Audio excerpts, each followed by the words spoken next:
Usap-usapan ngayon ang umano'y biglang pagsulpot sa eksena ng mayor ng Bamban, Tarlac na si Alice Guo. Ito dahil sa umano'y kaugnayan nito sa iligal na pogo na bigla na lang sumulpot sa likod mismo ng kanilang munisipyo. Pinuntahan ng Balitang A to Z ang bayan ng Bamban para alamin sa kanyang nasasakupan kung sino nga ba ang kontrobersyal na si Alice Guo. Mula Tarlac, may Balitang A to Z special report si Ian Maghanoy. Kung ang kapitbahay umano ni Bamban Mayor Alice Guo ang tatanungin, sigurado siya sa kanyang tanging sagot. Matagal ng residente ang kontrobersyal ng Banya de los Remedios. Sa karanasan, taong 2007 nang makasama nila ito.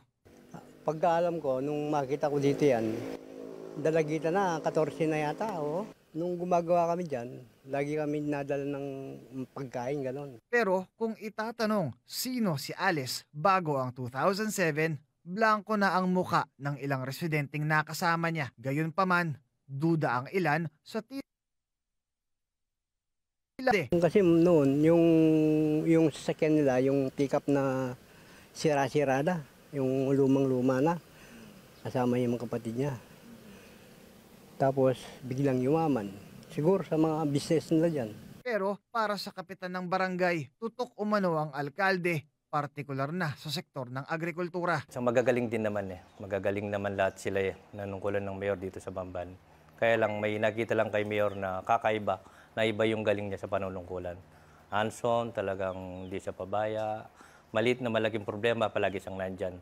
Pero ang higit na ipinagtataka ngayon ng ilan, bakit naitampok umano sa isang pahayagan sa China ang tinaguriang First Lady Mayor ng Bamban nang magwagi ito bilang alkalde noong 2022. Nakadagdag pa sa tila misteryo ang walang tuwiran niyang pagsagot sa mga tanong tungkol sa kanyang pagkakakilanlan. Wala rin umanong malinaw na record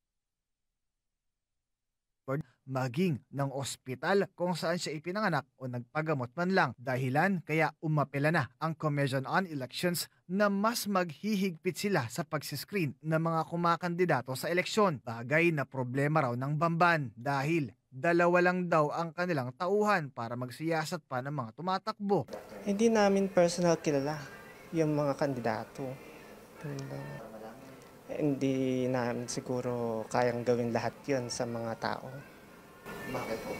Marami sila. Una nang sinabi ng lokal na COMELEC na sumunod si Guo sa 134,000 pesos na nagastos nito sa kampanya. Tugma sa isinumite niyang Statement of Contributions and Expenditures o SOSE noong June 2, 2022. Sinubukan ng Balitang A to Z na makausap ang dating alkalde, ang vice-alkalde, mga nakaupong opisyal ng Bamban Tarlac, maging ang mga nasa kalabang partido. Pero wala man lang nadatna ng team sa bahay maging sa opisina para makapagbigay ng komento. Para sa Balitang A to Z, Ian Maghanoy.